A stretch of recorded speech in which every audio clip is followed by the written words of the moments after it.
आज हम लोग क्लास 10th केमिस्ट्री का इम्पोर्टेंट ऑब्जेक्टिव क्वेश्चन पढ़ने वाले हैं। तो चलिए शुरू करते हैं। हमारा पहला चैप्टर है रासायनिक अभिक्रिया एवं समीकरण, जिसका पहला क्वेश्चन है लोहा को जिंक से लेपित करने की प्रक्रिया को क्या कहते हैं। देखिए, क्वेश्चन कई बार एग्जाम में पूछा गया है। लोहा को जिंक से लेपित करने की क्रिया को क्या कहते हैं, बताइए क्या होगा। इसका आंसर हो जाएगा ऑप्शन नंबर बी, यानी गैल्वेनीकरण। चलिए, पहला का बी होगा। दूसरा क्वेश्चन है सिल्वर क्लोराइड का रंग क्या है। सिल्वर क्लोराइड का रंग क्या है, बताइए क्या होगा इसका आंसर। श्वेत, पीला, हरा, काला, क्या होगा। इसका हो जाएगा ऑप्शन नंबर ए, यानी श्वेत। क्वेश्चन नंबर 3 देखिए।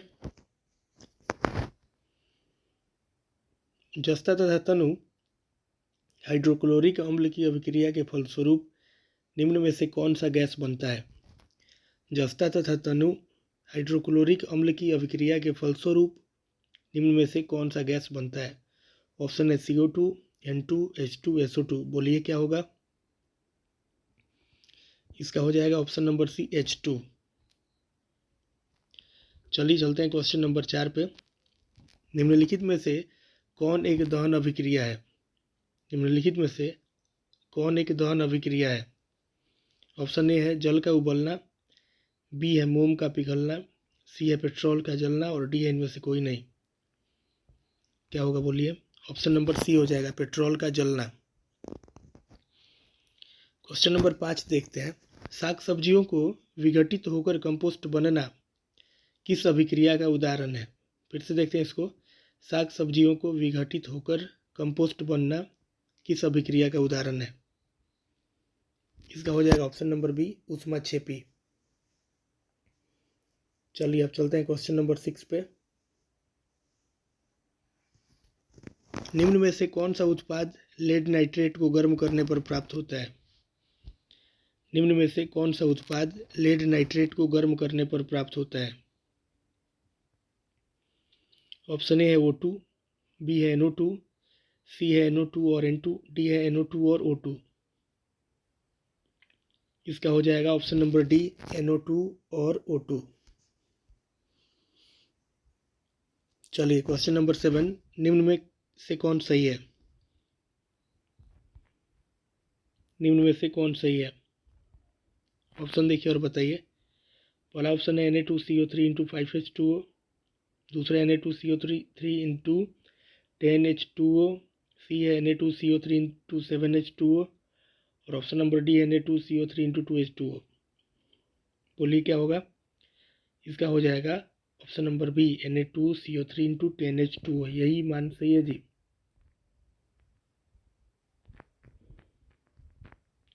क्वेश्चन नंबर 8 देखिए।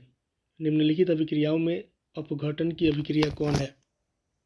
निम्नलिखित अभिक्रियाओं में अपघटन की अभिक्रिया कौन है। सावधानी पूर्वक ऑप्शन देखिए चारों ओर बताइए।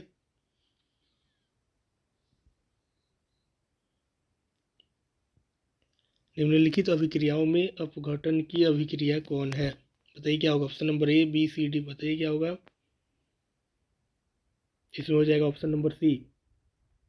चलिए क्वेश्चन नंबर 9 पे चलते हैं। Fe2O3 प्लस 2L और L2O3 प्लस 2Fe दी गई अभिक्रिया किस प्रकार की है, बताइए क्या होगा। संयोजन अभिक्रिया या द्विविस्थापन अभिक्रिया या वियोजन अभिक्रिया या विस्थापन अभिक्रिया। बोलिए क्या होगा। ऑप्शन नंबर डी हो जाएगा आंसर इसका। चलिए क्वेश्चन नंबर 10 पे चलते हैं। लौह चूर्ण पर तनु हाइड्रोक्लोरिक अम्ल डालने से क्या होता है। लौह चूर्ण पर तनु हाइड्रोक्लोरिक अम्ल डालने से क्या होता है। ऑप्शन नंबर ए, हाइड्रोजन गैस एवं आयरन क्लोराइड बनता है, बी है क्लोरीन गैस एवं आयरन हाइड्रोक्साइड बनता है, सी है कोई अभिक्रिया नहीं होती है और डी है आयरन लवण एवं जल बनता है।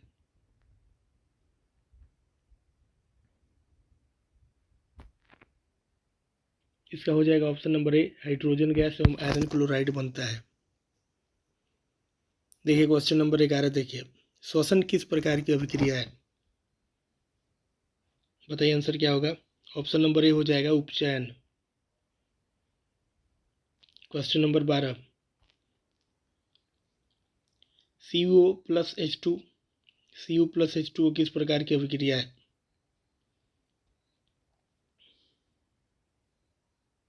बोलिए क्या होगा 12 नंबर क्वेश्चन। 12 का हो जाएगा ऑप्शन नंबर बी अपचयन। क्वेश्चन नंबर 13 देखिए, इलेक्ट्रॉन के स्थानांतरण से बने यौगिक कहलाते हैं। इलेक्ट्रॉन के स्थानांतरण से बने यौगिक कहलाते हैं। बोलिए क्या होगा। ऑप्शन नंबर बी हो जाएगा विद्युत संयोजी।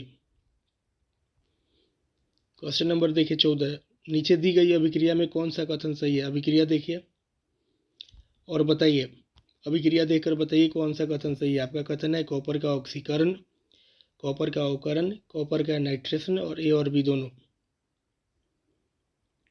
इसका हो जाएगा ऑप्शन नंबर ए कॉपर का ऑक्सीकरण। क्वेश्चन नंबर 15 देखिए, ये बताना है कि ये किस प्रकार का समीकरण है। एक अपघटन अभिक्रिया है या एक संयोजन अभिक्रिया है या एक द्विविस्थापन अभिक्रिया है या एक विस्थापन अभिक्रिया है। इसका हो जाएगा ऑप्शन नंबर बी एक संयोजन अभिक्रिया। क्वेश्चन नंबर 16 देखिए, निम्नलिखित में से कौन द्विविस्थापन अभिक्रिया है? निम्नलिखित में से कौन द्विविस्थापन अभिक्रिया है? बताइए। इसका हो जाएगा ऑप्शन नंबर सी। चलिए आगे बढ़ते हैं। क्वेश्चन नंबर 17 देखते हैं, निम्नलिखित अभिक्रियाओं में से कौन विस्थापन अभिक्रिया है? आप लोग को सब पढ़ाया गया है विस्थापन कौन होता है, द्विविस्थापन कौन होता है। इसको देख के बताइए 17 क्या होगा। 17 का हो जाएगा ऑप्शन नंबर सी। ठीक है। क्वेश्चन नंबर 18 देखिए, अवक्षेपण अभिक्रिया से किस प्रकार का लवण प्राप्त होता है? बताइए, अवक्षेपण अभिक्रिया से किस प्रकार का लवण प्राप्त होता है? ऑप्शन नंबर बी हो जाएगा अविलेय। क्वेश्चन नंबर 19, निम्नलिखित में से कौन एक अपघटन अभिक्रिया का उदाहरण नहीं है? निम्नलिखित में से कौन एक अपघटन अभिक्रिया का उदाहरण नहीं है?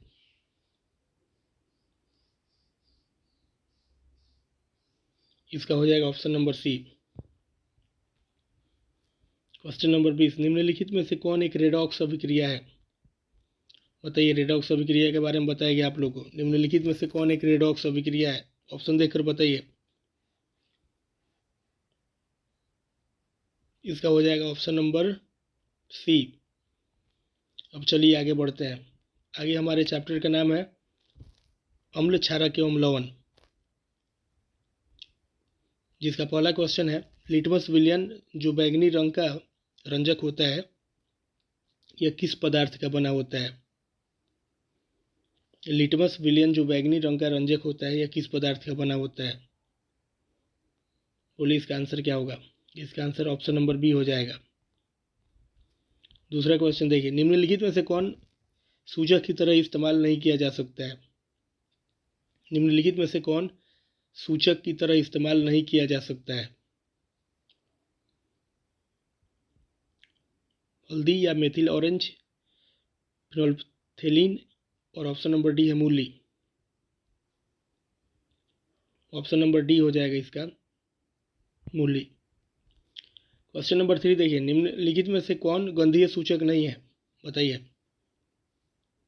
निम्नलिखित में से कौन गंधीय सूचक नहीं है? वैनिला, प्याज, शकरकंद, लौंग का तेल। ऑप्शन नंबर सी हो जाएगा शकरकंद, यह गंधीय सूचक नहीं है। क्वेश्चन नंबर 4 देखिए, निम्नलिखित में से कौन द्विक्षारकीय अम्ल है?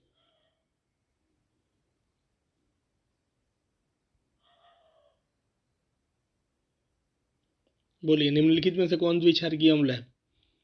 इसका हो जाएगा ऑप्शन नंबर डी H2SO4 यानी सल्फ्यूरिक अम्ल। इसका ऑप्शन नंबर डी हो जाएगा 4 का डी H2SO4। क्वेश्चन नंबर 5 देखिए, पोटास एलम होते हैं बताइए क्या होगा इसका, एक साधारण लवण या एक मिश्रित लवण या एक अम्लीय लवण या एक दिक लवण। 5 का डी हो जाएगा, एक दिक लवण। क्वेश्चन नंबर 14 देखिए, एसिटिक अम्ल एक दुर्बल अम्ल है क्योंकि इसके जलीय विलयन अम्लीय होते हैं, ये ज़्यादा आयनित होते हैं, ये कम आयनित होते हैं, या COOH समूह रखते हैं। बोलिए क्या होगा, इसका हो जाएगा ऑप्शन नंबर सी, ये कम आयनित होते हैं। क्वेश्चन नंबर चलिए 7, निम्नलिखित में सबसे प्रबल लवण कौन है?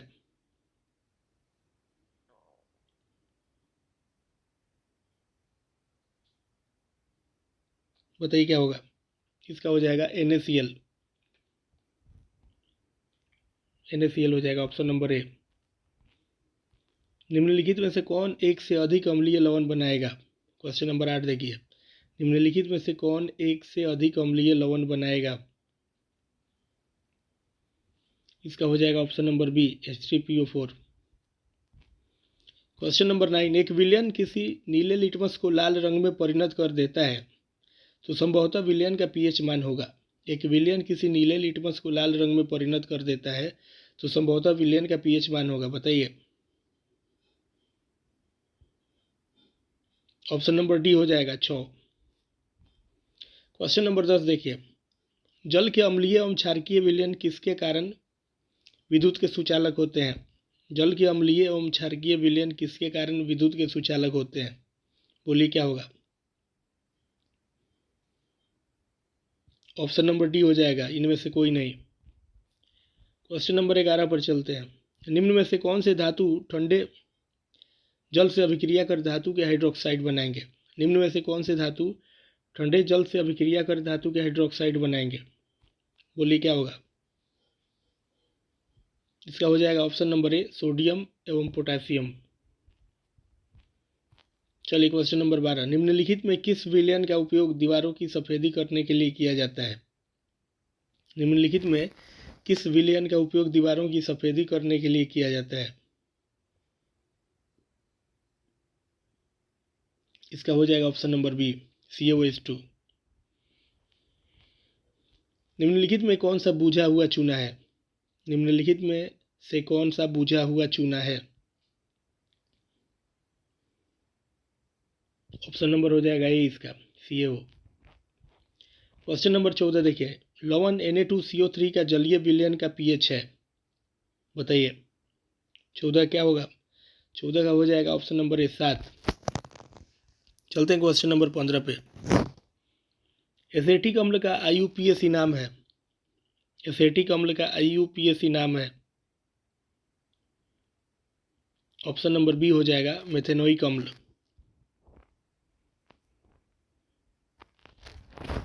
क्वेश्चन नंबर 16 देखिए, निम्नलिखित में से कौन सा आयन लाल लिटमस को नीला कर दे सकता है?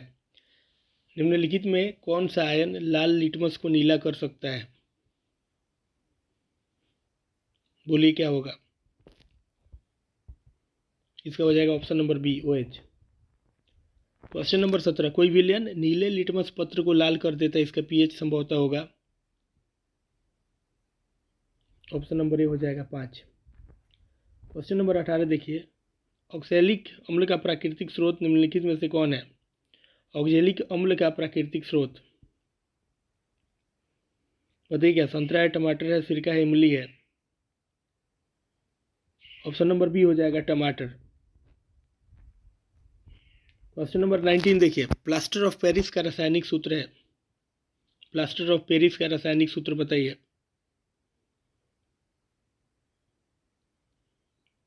ऑप्शन नंबर बी हो जाएगा, CaSO4 × 1/2H2O।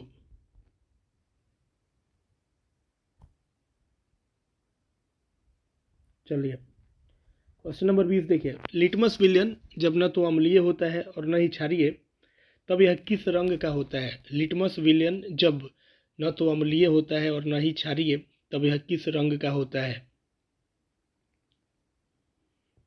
इसका हो जाएगा ऑप्शन नंबर सी, बैगनी। क्वेश्चन नंबर 21, किसी भी उदासीन विलयन का pH होता है। किसी भी उदासीन विलयन का pH होता है। ऑप्शन नंबर बी हो जाएगा 7।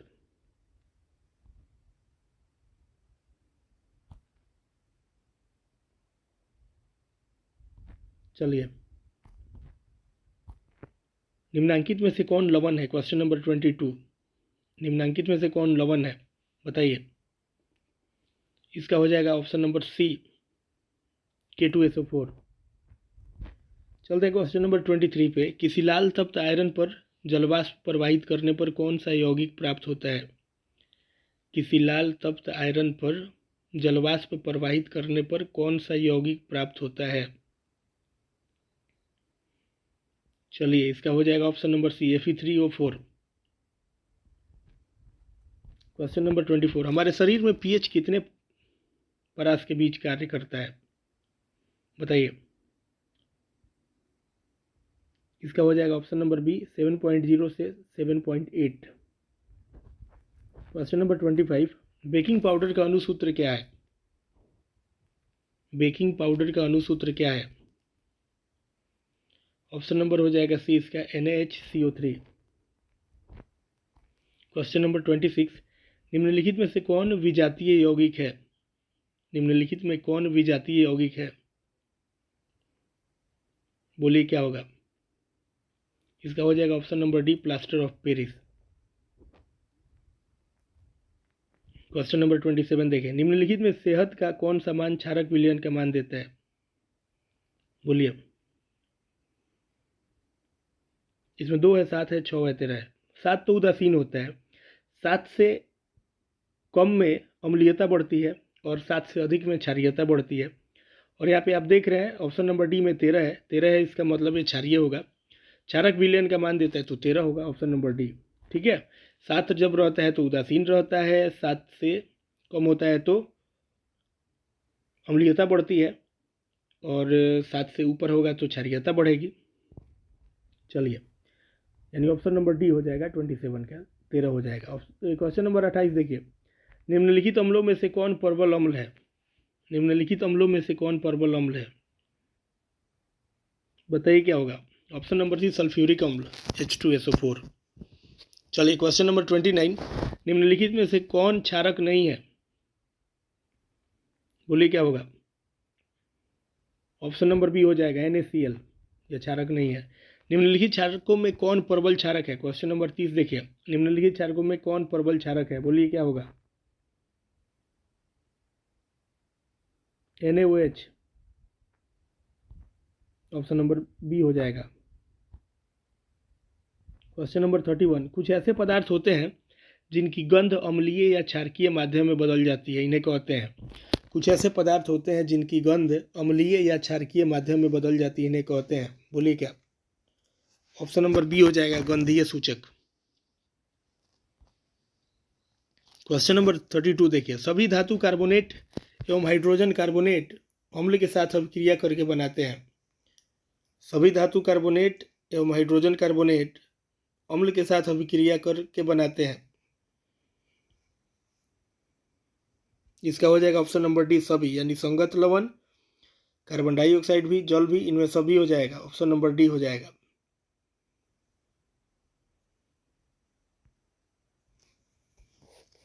क्वेश्चन नंबर 33 देखिए। सभी अम्लों में पाया जाता है, सभी अम्लों में पाया जाता है। इसका हो जाएगा option number B, hydrogen. Question number देखिए 34। हाइड्रोजन युक्त सभी यौगिक होते हैं, हाइड्रोजन युक्त सभी यौगिक होते हैं। ऑप्शन नंबर ए हो जाएगा, अम्लीय।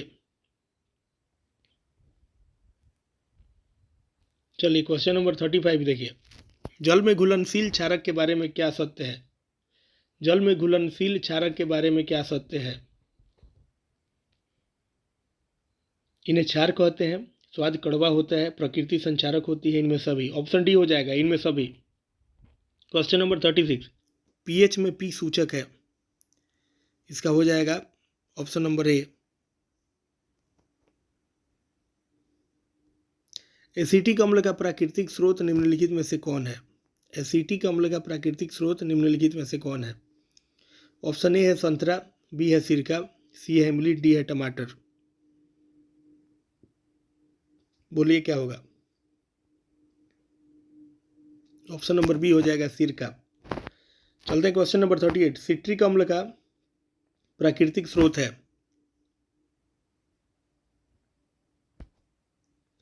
ऑप्शन नंबर सी हो जाएगा संतरा, नींबू। Question number 39। टार्टरिक अम्ल इनमें से किसमें पाया जाता है। टार्टरिक अम्ल इनमें से किसमें पाया जाता है। ऑप्शन नंबर ए है टमाटर, बी है इमली, सी है दही, डी है सिरका। ऑप्शन नंबर बी हो जाएगा इमली। Question number 40। लैक्टिक अम्ल का प्राकृतिक स्रोत है। लैक्टिक अम्ल का प्राकृतिक स्रोत है, बोलिए क्या होगा। ऑप्शन नंबर ए हो जाएगा दही। Question number 41। चींटी के डंक और नेटल के डंक में कौन सा अम्ल पाया जाता है।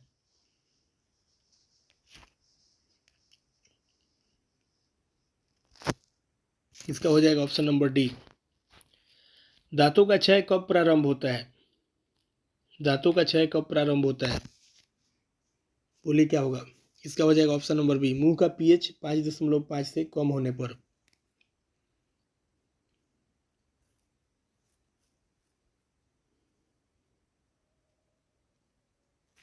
हमारे पेट यानी उदर से कौन सा अम्ल उत्पन्न होता है।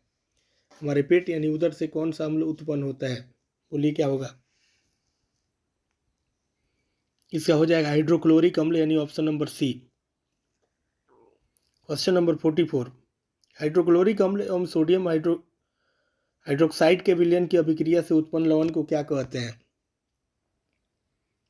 हाइड्रोक्लोरिक अम्ल एवं सोडियम हाइड्रोक्साइड के विलयन की अभिक्रिया से उत्पन्न लवण को क्या कहते हैं। इसका हो जाएगा option number B, sodium chloride. Question number 45। धोने का सोडा का रासायनिक सूत्र है। धोने का सोडा का रासायनिक सूत्र है। ऑप्शन नंबर ए हो जाएगा Na2CO3 into 10H2O। Na2CO3 into 10H2O। Question number 46। Baking soda का रासायनिक नाम है। बेकिंग सोडा का रासायनिक नाम है, बोलिए क्या होगा। ऑप्शन नंबर बी हो जाएगा sodium hydrogen carbonate. Question number 47। Baking soda का रासायनिक सूत्र है। बेकिंग सोडा का रासायनिक सूत्र है, बोलिए क्या होगा।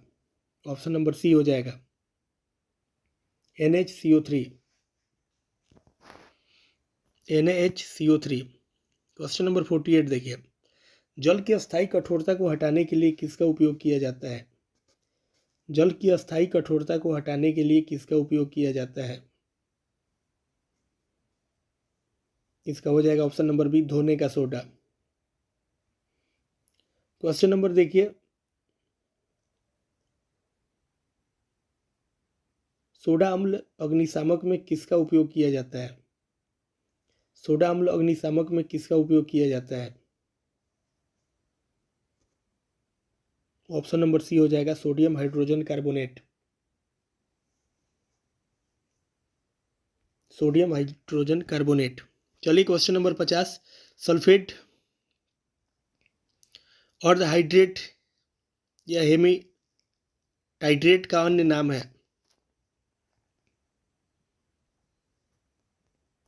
बताइए क्या होगा।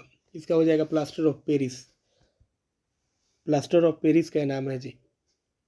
अब चलिए, अब चलेंगे हम अपने अगले चैप्टर की तरफ। हमारा अगला चैप्टर है धातु एवं अधातु।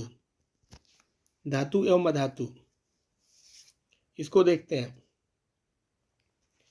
इसका हमारा पहला क्वेश्चन है।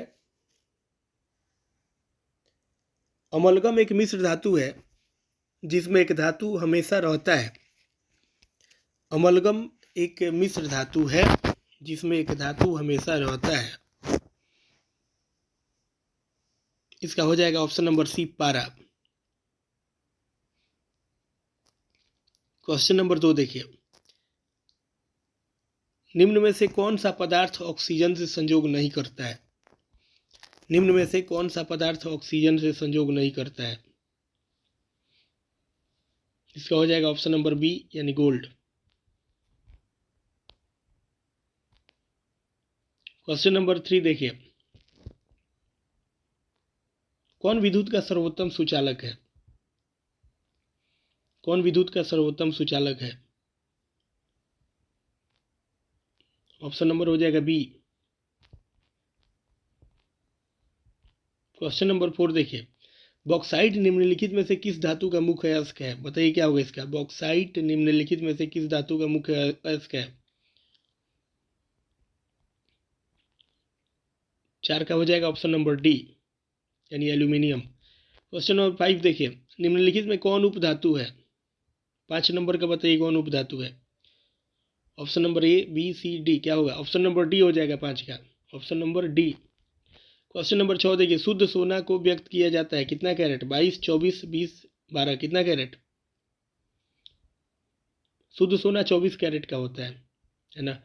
लेकिन जो ज्वेलरी बना होता है, जिससे ज्वेलरी जो हम लोग को प्राप्त होता है, हम लोग जो लेते हैं, वो 22 कैरेट की सोना का होता है और 2 कैरेट जो है अन्य धातु मिलाए गए रहते हैं। चलिए क्वेश्चन नंबर 7 है, पीतल है। पीतल क्या है? धातु, अधातु, मिश्र धातु, उपधातु, क्या होगा? ऑप्शन नंबर सी हो जाएगा, मिश्र धातु।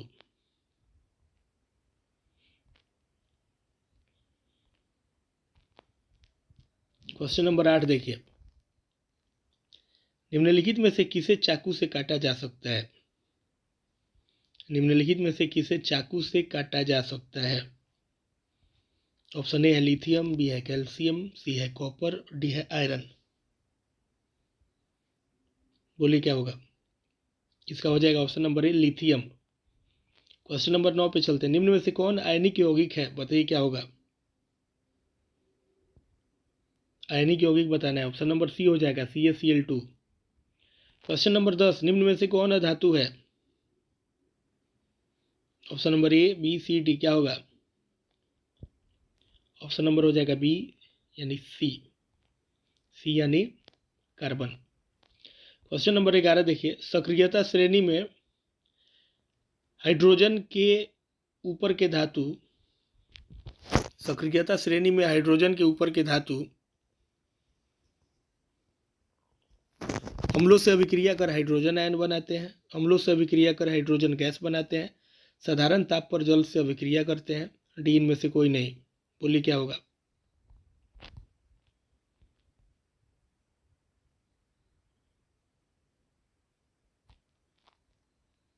इसका हो जाएगा ऑप्शन नंबर बी, अम्लों से अभिक्रिया कर हाइड्रोजन गैस बनाते हैं। क्वेश्चन नंबर 12 देखिए, उच्च विद्युत धनात्मकता के कारण धातु के परमाणु बनाते हैं। उच्च विद्युत धनात्मकता के कारण धातु के परमाणु बनाते हैं। ऑप्शन नंबर ए है धनायन, बी है ऋणायन, सी है उदासीन आयन, डी है सहसंयोजक बंधन। ऑप्शन नंबर ए होगा धनायन। क्वेश्चन नंबर 13 देखिए, धातु के ऑक्साइड सामान्यतः होते हैं। धातु के ऑक्साइड सामान्यतः होते हैं। ऑप्शन नंबर ए है अम्लीय, बी है क्षारकीय, सी है उभयधर्मी, डी है उदासीन।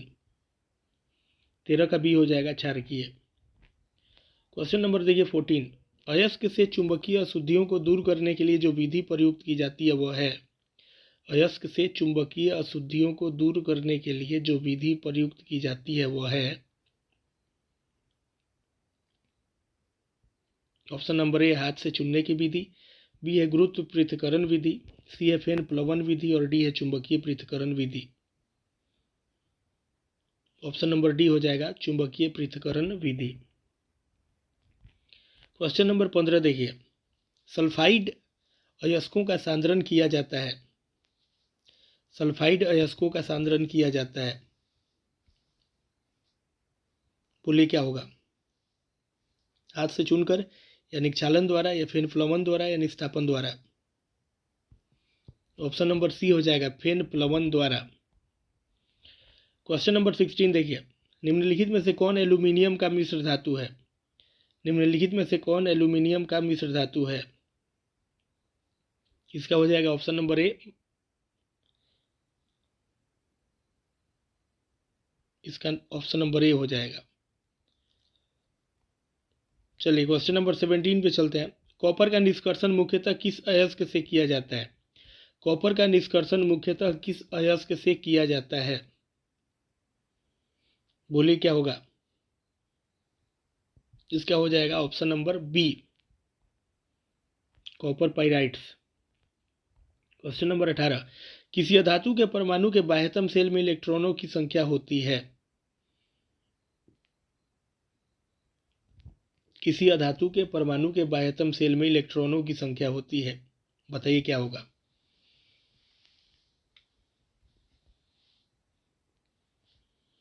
ऑप्शन नंबर ए 1 2 3 या 4, बी है 2 3 4 या 5, सी है 4 5 6 7 या 8, डी है 4 5 1 या 2। ऑप्शन नंबर हो जाएगा इसका सी, 4 5 6 7 या 8। क्वेश्चन नंबर 19, साधारण गंधक किस आणविक रूप में पाया जाता है। साधारण गंधक किस आणविक रूप में पाया जाता है, इसका हो जाएगा option number C, S8। Question number 20 देखिए, फॉस्फोरस का आणविक सूत्र होता है। फॉस्फोरस का आणविक सूत्र होता है, बोलिए क्या होगा। ऑप्शन नंबर डी हो जाएगा P4। क्वेश्चन नंबर 21, सोना निम्नलिखित में से किस द्रव में घुल जाता है। सोना निम्नलिखित में से किस द्रव में घुल जाता है, इसका हो जाएगा ऑप्शन नंबर ए, अम्ल राज्य में। क्वेश्चन नंबर 22 देखिए, कौन सा अधातु कमरे के ताप पर द्रव होता है। कौन सा धातु कमरे के ताप पर द्रव होता है, इसका हो जाएगा ऑप्शन नंबर ए, ब्रोमीन। क्वेश्चन नंबर 23 देखिए, सीसा और टीन की मिश्र धातु को कहते हैं। सीसा और टीन की मिश्र धातु को कहते हैं, बोलिए क्या होगा। इसका हो जाएगा option number A, solder. Question number 24 देखिए, निम्नलिखित में से कौन अधिक अभिक्रियाशील है। बताना है आपको कि निम्नलिखित में से कौन अधिक अभिक्रियाशील है, इसका हो जाएगा option number D. Question number 25 देखिए, निम्नलिखित में से कौन अति ज्वलनशील है। निम्नलिखित में से कौन अति ज्वलनशील है, बोलिए क्या होगा। इसका हो जाएगा ऑप्शन नंबर बी, श्वेत फास्फोरस। क्वेश्चन नंबर 26, विद्युत अपघटनी परिष्करण में अशुद्ध धातु को बनाया जाता है। विद्युत अपघटनी परिष्करण में अशुद्ध धातु को बनाया जाता है, बोलिए क्या होगा। इसका हो जाएगा ऑप्शन नंबर ए, एनोड। चलते हैं क्वेश्चन नंबर 27 पे। निम्नलिखित में कौन सबसे अधिक अभिक्रियाशील धातु है। निम्नलिखित में कौन सबसे अधिक अभिक्रियाशील धातु है, ऑप्शन नंबर डी हो जाएगा के। देखिए क्वेश्चन नंबर 28, वल्कनीकरण की प्रक्रिया में प्राकृतिक रबर के साथ निम्नलिखित में से क्या मिलाया जाता है। साधारण गंधक या एक नक्ताक्ष गंधक, अष्टफलगी गंधक या श्वेत फास्फोरस। वल्कनीकरण की प्रक्रिया में प्राकृतिक रबर के साथ निम्नलिखित में से क्या मिलाया जाता है, इसका हो जाएगा ऑप्शन नंबर ए, साधारण गंधक। क्वेश्चन नंबर 29, 1 ग्राम सोना से कितना लंबा तार बनाया जा सकता है। 1 ग्राम सोना से कितना लंबा तार बनाया जा सकता है, ऑप्शन नंबर बी हो जाएगा इसका 2 किलोमीटर। क्वेश्चन नंबर 30 देखिए, कमरे के ताप पर मरकरी धातु किस अवस्था में पाई जाती है। कमरे के ताप पर मरकरी धातु किस अवस्था में पाई जाती है, इसका हो जाएगा option number B. Question number 31 देखिए, व्यावसायिक स्तर पर एल्यूमिनियम धातु का निष्कर्षण किस अयस्क से किया जाता है। व्यावसायिक स्तर पर एल्यूमिनियम धातु का निष्कर्षण किस अयस्क से किया जाता है, इसका हो जाएगा option number B, bauxite. Question number देखिए 32, लोहे के निष्कर्षण में चूना पत्थर कैल्शियम सिलिकेट एक यौगिक बनाता है, यह यौगिक कहलाता है। लोहे के निष्कर्षण में चूना पत्थर कैल्शियम सिलिकेट एक यौगिक बनाता है, यह यौगिक कहलाता है, बोलिए क्या होगा। ऑप्शन नंबर डी हो जाएगा, धातुमल। क्वेश्चन नंबर देखिए 33, किसी तत्व के गुण धर्म का 2 या 2 से अधिक विभिन्न रूपों में प्रस्तुतिकरण तत्व की क्या कहलाती है। किसी तत्व के गुण धर्म का 2 या 2 से अधिक विभिन्न रूपों में प्रस्तुतिकरण तत्व की क्या कहलाती है, ऑप्शन नंबर ए हो जाएगा अपरूपता। क्वेश्चन नंबर देखिए 34, धातुओं की प्रकृति होती है, धातुओं की प्रकृति होती है, इसका हो जाएगा ऑप्शन नंबर ए विद्युत धनात्मक। क्वेश्चन नंबर 35 देखिए, लोहा एवं इस्पात को जंग से सुरक्षित रखने के लिए उन पर किस धातु की पतली परत चढ़ाई जाती है? लोहा एवं इस्पात को जंग से सुरक्षित रखने के लिए उन पर किस धातु की पतली परत चढ़ाई जाती है? ये पूछता है एग्जाम में। ऑप्शन नंबर डी हो जाएगा जिंक। क्वेश्चन नंबर देखिए 36, किस रासायनिक यौगिक को गर्म करने पर प्लास्टर ऑफ पेरिस प्राप्त किया जा सकता है? किस रासायनिक यौगिक को गर्म करने पर प्लास्टर ऑफ पेरिस प्राप्त किया जा सकता है? ऑप्शन नंबर बी होगा जिप्सम। चलिए क्वेश्चन नंबर 37, अभिक्रियाशीलता के इस क्रम में कौन सही है? अभिक्रियाशीलता के इस क्रम में कौन सही है, बताइए देख करके। सावधानी पूर्वक अवलोकन कीजिए और बताइए अभिक्रियाशीलता के इस क्रम में कौन सही है। इसका हो जाएगा option number C. Question number 38, aqua regia यानी रॉयल जल किस अनुपात में सांद्र हाइड्रोक्लोरिक अम्ल एवं सांद्र नाइट्रिक अम्ल का ताज़ा मिश्रण होता है? एक्वारेजिया यानी रॉयल जल किस अनुपात में सांद्र हाइड्रोक्लोरिक अम्ल एवं सांद्र नाइट्रिक अम्ल का ताज़ा मिश्रण होता है? इसका हो जाएगा option number C 3:1। Question number 39, अपने शुद्ध रूप में धातु की सतह होती है, अपने शुद्ध रूप में धातु की सतह होती है, बोलिए क्या होगा? ऑप्शन नंबर ए हो जाएगा चमकदार। क्वेश्चन नंबर 40, धातु का पतले तार के रूप में खींचने की क्षमता को क्या कहते हैं? धातु का पतले तार के रूप में खींचने की क्षमता को क्या कहते हैं?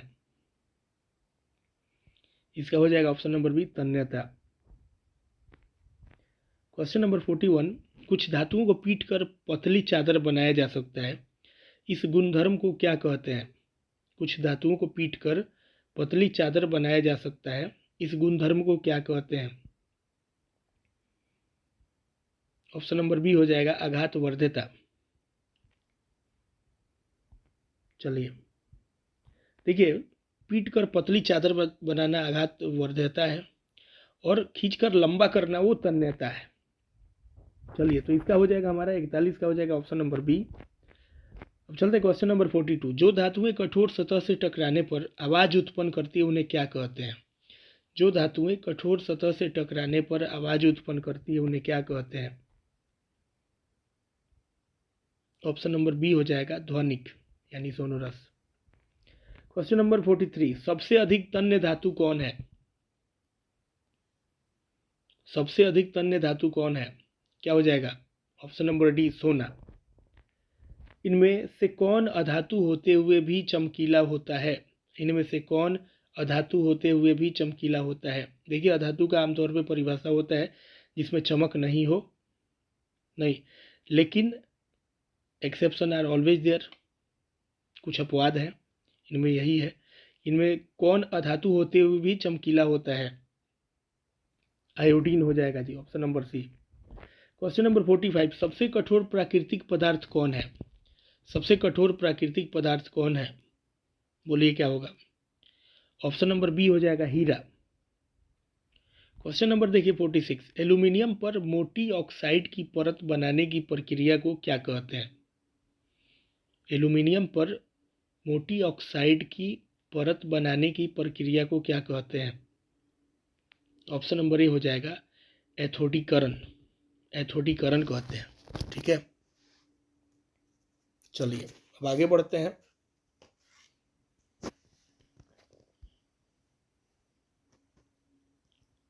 आगे हमारा चैप्टर है कार्बन और उसके यौगिक। कार्बन और उसके यौगिक बहुत ही इंपॉर्टेंट चैप्टर है, जिसका पहला क्वेश्चन है, एथेन का आणविक सूत्र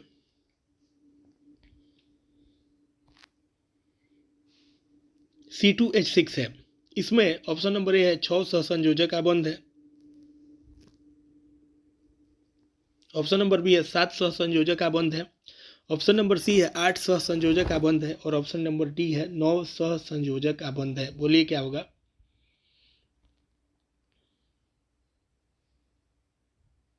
इसका हो जाएगा ऑप्शन नंबर बी 7 सहसंयोजक आबंध है। चलिए क्वेश्चन नंबर 2 चलते हैं। ब्यूटेनॉन यौगिक है,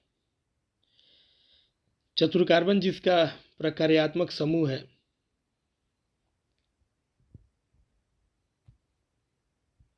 बोलिए क्या होगा? ऑप्शन नंबर ए है कार्बोक्सिलिक अम्ल, ऑप्शन नंबर बी है एल्डिहाइड, सी है कीटोन और डी है अल्कोहल। ऑप्शन नंबर सी हो जाएगा 2 का कीटोन। क्वेश्चन नंबर 3 देखिए, खाना बनाते समय यदि बर्तन की तली बाहर से काली हो रही है तो इसका मतलब है, खाना बनाते समय यदि बर्तन की तली बाहर से काली हो रही है तो इसका मतलब है, ऑप्शन नंबर ए है भोजन पूरी तरह नहीं पका है, ईंधन पूरी तरह से नहीं जल रहा है, ईंधन आर्द्र है या ईंधन पूरी तरह से जल रहा है। इसका हो जाएगा ऑप्शन नंबर बी, ईंधन पूरी तरह से नहीं जल रहा है। क्वेश्चन नंबर 4 देखिए, सरलतम हाइड्रोकार्बन है, सरलतम हाइड्रोकार्बन है। बोलिए क्या होगा? इसका हो जाएगा ऑप्शन नंबर ए मीथेन। क्वेश्चन नंबर 5 देखिए, कार्बन हाइड्रोजन से संयोग कर बनाता है, कार्बन हाइड्रोजन से संयोग कर बनाता है। बोलिए क्या होगा? ऑप्शन नंबर बी हो जाएगा हाइड्रोकार्बन। क्वेश्चन नंबर 6 देखिए, वायुमंडल में CO2 गैस की उपस्थिति है, कितनी उपस्थिति है जी वायुमंडल में CO2 गैस की? इसका हो जाएगा option number C 0.03%। Question number 7, sulphuric अम्ल का अणुसूत्र होता है। बोलिए क्या होगा? पिछले चैप्टर में भी हम लोग चर्चा किए हैं, सल्फ्यूरिक अम्ल H2SO4 होता है। ऑप्शन नंबर बी हो जाएगा।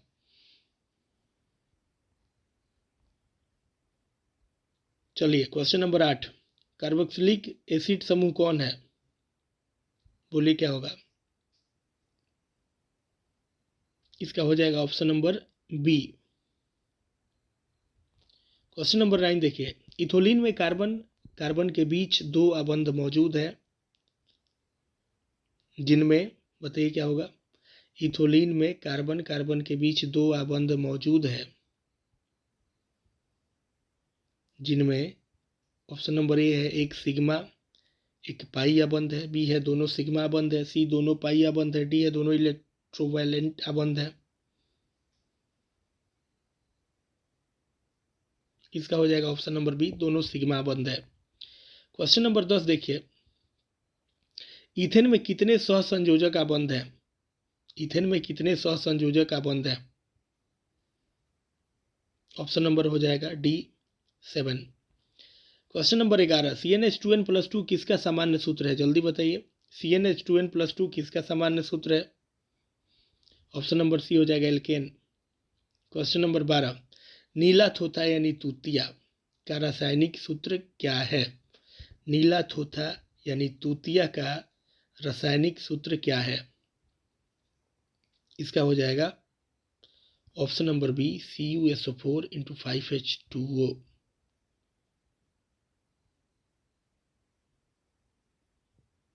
ऑप्शन नंबर बी हो जाएगा, 12 का ऑप्शन नंबर बी होगा, CuSO4 × 5H2O। चलिए क्वेश्चन नंबर 13 चलते हैं, नाइट्रोजन अणु में कितने सहसंयोजक बंधन होते हैं? नाइट्रोजन अणु में कितने सहसंयोजक बंधन होते हैं? ऑप्शन नंबर सी हो जाएगा 3। क्वेश्चन नंबर 14, संगमरमर का रासायनिक सूत्र क्या है?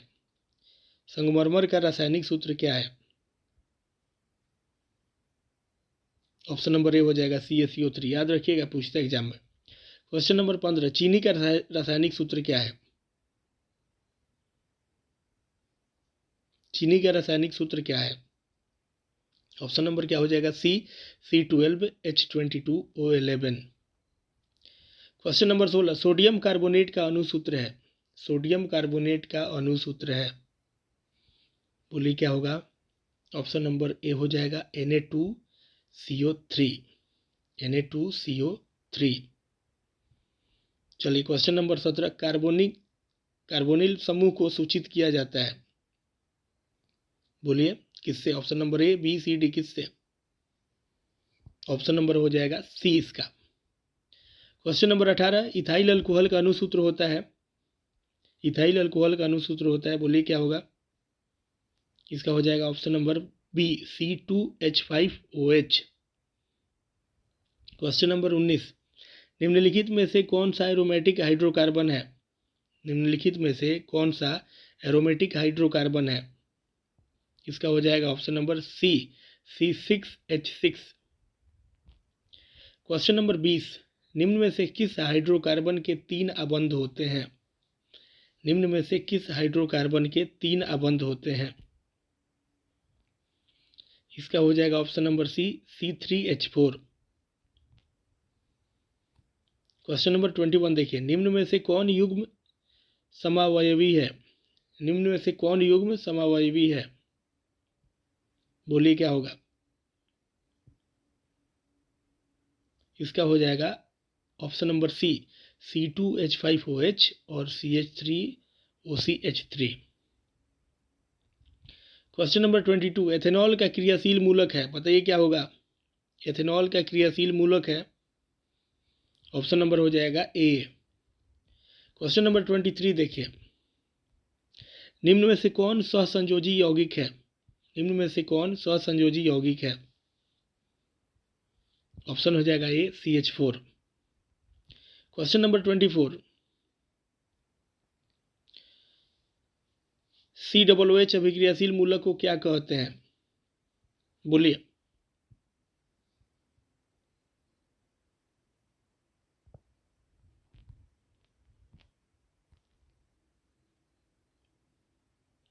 ऑप्शन नंबर सी हो जाएगा अम्ल। क्वेश्चन नंबर 25 देखिए, CHO क्रियाशील मूलक को क्या कहते हैं? इसका हो जाएगा ऑप्शन नंबर बी, एल्डिहाइड। अब चलिए आगे बढ़ते हैं।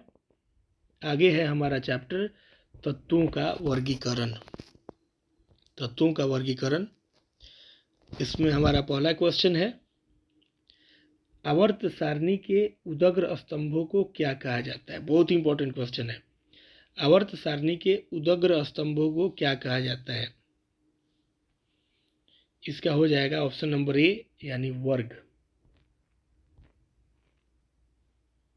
आवर्त सारणी के प्रथम वर्ग के सदस्य हैं। देखिए ये सब क्वेश्चन आपको अच्छा से कब याद होगा? जब आपको पीरियडिक टेबल याद होगा। पीरियडिक टेबल आपको बढ़िया से ध्यान में रखना होगा, उस पर लगातार प्रैक्टिस करना होगा। आवर्त सारणी के प्रथम वर्ग के सदस्य हैं,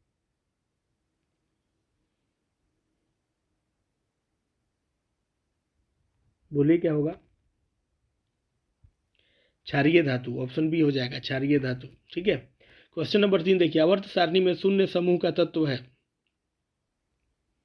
ऑप्शन नंबर बी हो जाएगा, हीलियम, He। क्वेश्चन नंबर 4 देखिए, मीथेन में कितने सहसंयोजक बंधन होते हैं? मीथेन में कितने सहसंयोजक बंधन होते हैं? बी हो जाएगा option number B, 4। Question number 5 देखो, आधुनिक आवर्त सारणी में तत्वों के वर्गीकरण का आधार क्या है? आधुनिक आवर्त सारणी में तत्वों के वर्गीकरण का आधार है ऑप्शन नंबर डी, परमाणु संख्या। क्वेश्चन नंबर 6, अमोनिया के अणु में नाइट्रोजन एवं हाइड्रोजन के परमाणुओं की संख्या का अनुपात है। अमोनिया के अणु में नाइट्रोजन एवं हाइड्रोजन के परमाणुओं की संख्या का अनुपात है, ऑप्शन नंबर सी हो जाएगा 1:3। क्वेश्चन नंबर 7 देखिए, लोहे की परमाणु संख्या है, लोहे की परमाणु संख्या है, ऑप्शन नंबर बी हो जाएगा 26।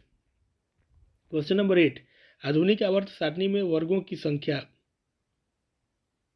होती है, आधुनिक आवर्त सारणी में वर्गों की संख्या होती है, कितनी होती है बताइए? इसका हो जाएगा ऑप्शन नंबर बी, 18।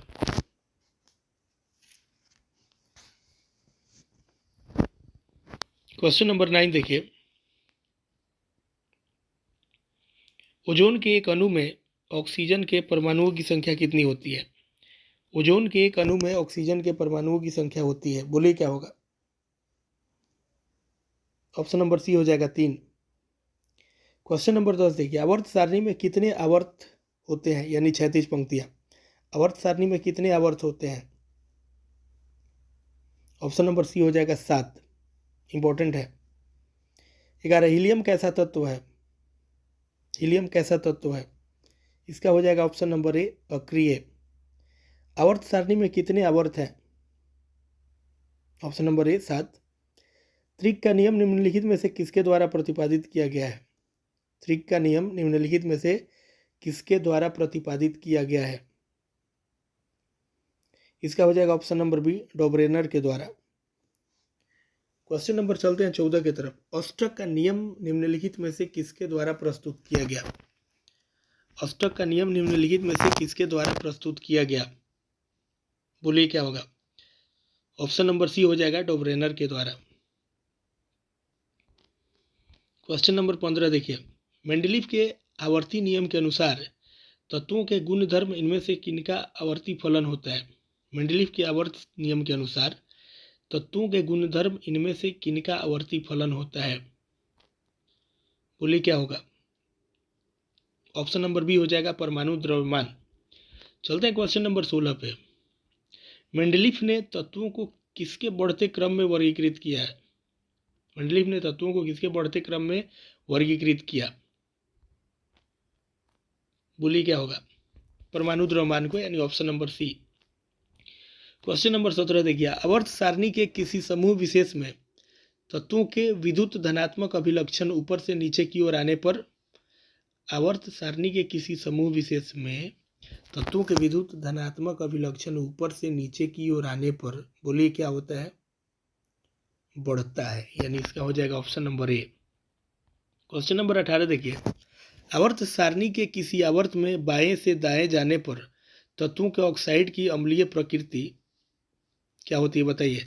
आवर्त सारणी के किसी आवर्त में बाएं से दाएं जाने पर तत्वों के ऑक्साइड की अम्लीय प्रकृति क्या होती है?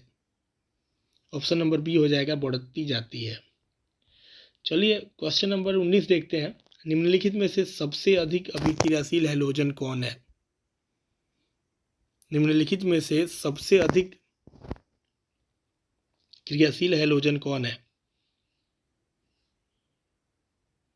ऑप्शन नंबर ए हो जाएगा, फ्लोरीन।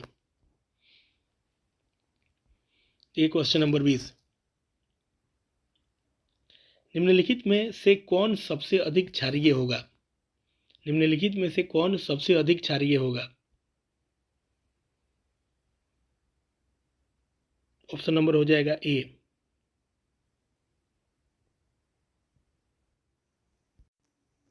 क्वेश्चन नंबर 21 देखते हैं। आवर्त सारणी के समूह एक के तत्व कहलाते हैं। आवर्त सारणी के समूह एक के तत्व कहलाते हैं। ऑप्शन नंबर सी हो जाएगा, क्षार धातु। क्वेश्चन नंबर 22 देखिए, मैग्नीशियम आवर्त सारणी के किस समूह का सदस्य है? मैग्नीशियम आवर्त सारणी के किस समूह का सदस्य है? इसका हो जाएगा ऑप्शन नंबर बी, समूह 2। चलिए क्वेश्चन नंबर 23, तत्वों के निम्नलिखित जोड़ों में किनके रासायनिक आचरण समान होंगे? तत्वों के निम्नलिखित जोड़ों में किनके रासायनिक आचरण समान होंगे? इसका हो जाएगा ऑप्शन नंबर डी, नाइट्रोजन एवं फॉस्फोरस। क्वेश्चन नंबर 24 देखो, निम्नलिखित तत्वों में से किसकी संभावना है कि यह अधात्विक अभिलक्षण को प्रदर्शित कर सकता है? निम्नलिखित तत्वों में से किसकी संभावना है कि यह अधात्विक अभिलक्षण को प्रदर्शित कर सकता है? इसका हो जाएगा option number D, B R. Question number 25 देखो, आधुनिक आवर्त सारणी का दीर्घतम रूप किसकी प्रस्तुतिकरण है? आधुनिक आवर्त सारणी का दीर्घतम रूप किसकी प्रस्तुतिकरण है? इसका हो जाएगा ऑप्शन नंबर बी, मोस्ले होता है, मोजले नहीं होता है। चलिए क्वेश्चन नंबर 26, निम्नलिखित तत्वों में से कौन सबसे अधिक अधात्विक गुणधर्म को प्रदर्शित करता है? निम्नलिखित तत्वों में से कौन सबसे अधिक अधात्विक गुणधर्म को प्रदर्शित करता है? ऑप्शन नंबर बी हो जाएगा इसका, क्लोरीन। क्वेश्चन नंबर देखिए 27। किसने कहा कि तत्वों के मूल गुणधर्म उनके परमाणु संख्याएं हैं, न कि परमाणु द्रव्यमान? किसने कहा कि तत्वों के मूल गुणधर्म उनके परमाणु संख्याएं हैं, न कि परमाणु द्रव्यमान? ऑप्शन नंबर बी हो जाएगा इसका, मोसले। Question number 28। आधुनिक आवर्त नियम के अनुसार तत्वों का गुणधर्म देखिए क्या होता है।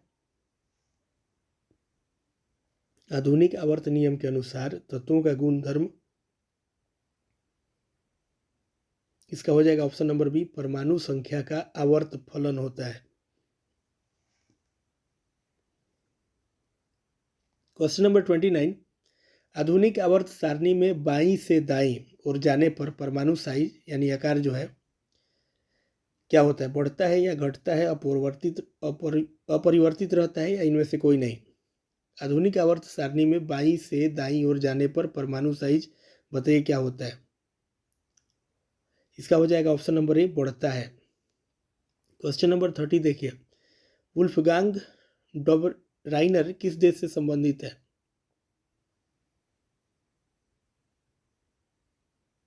बोलिए क्या होगा? जर्मनी से, ऑप्शन नंबर बी हो जाएगा।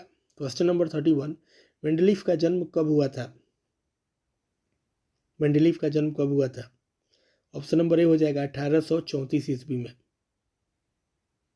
Question number 32। भारतीय संगीत प्रणाली में संगीत के कितने सुर होते हैं?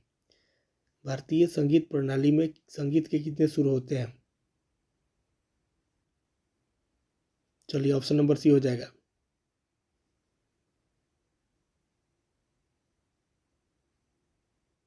क्वेश्चन नंबर देखिए 33। जब मेंडलीफ ने अपना कार्य आरंभ किया तब तक कितने तत्व ज्ञात थे? जब मेंडलीफ ने अपना कार्य आरंभ किया तब कितने तत्व ज्ञात थे? इसका हो जाएगा ऑप्शन नंबर डी, 63। 63 तत्व ज्ञात थे जब मेंडलीफ ने अपना कार्य आरंभ किया। क्वेश्चन नंबर देखिए 34। आधुनिक आवर्त सारणी में परमाणु साइज से क्या पता चलता है? आधुनिक आवर्त सारणी में परमाणु साइज से क्या पता चलता है? इसका हो जाएगा ऑप्शन नंबर बी, परमाणु की त्रिज्या। क्वेश्चन नंबर देखिए 35। एक पीएम यानी 1 पिकोमीटर कितने मीटर के बराबर होता है? 1 पीएम यानी 1 पिकोमीटर कितने मीटर के बराबर होता है? इसका हो जाएगा option number C. Question number 36 देखिए। किसी भी तत्व की संयोजकता कैसे निर्धारित की जाती है? किसी भी तत्व की संयोजकता कैसे निर्धारित की जाती है? बताइए 36 का क्या होगा? 36 का हो जाएगा ऑप्शन नंबर ए, इलेक्ट्रॉन की संख्या से। तो उम्मीद करते हैं, आशा और पूरा विश्वास है कि आप लोगों ने अच्छा से पढ़ा है और याद भी रखेंगे आप लोग, और एग्जाम में एक भी क्वेश्चन नहीं छोड़ना है ना? पूरा क्वेश्चन सही होना चाहिए। जब मन से पढ़ रहे हैं तो क्वेश्चन कैसे छूटेगा, क्वेश्चन कैसे गलत होगा? मिलेंगे फिर अगले वीडियो में। अपना पढ़ाई जारी रखें, पढ़ाई करते रहें। बहुत बहुत धन्यवाद।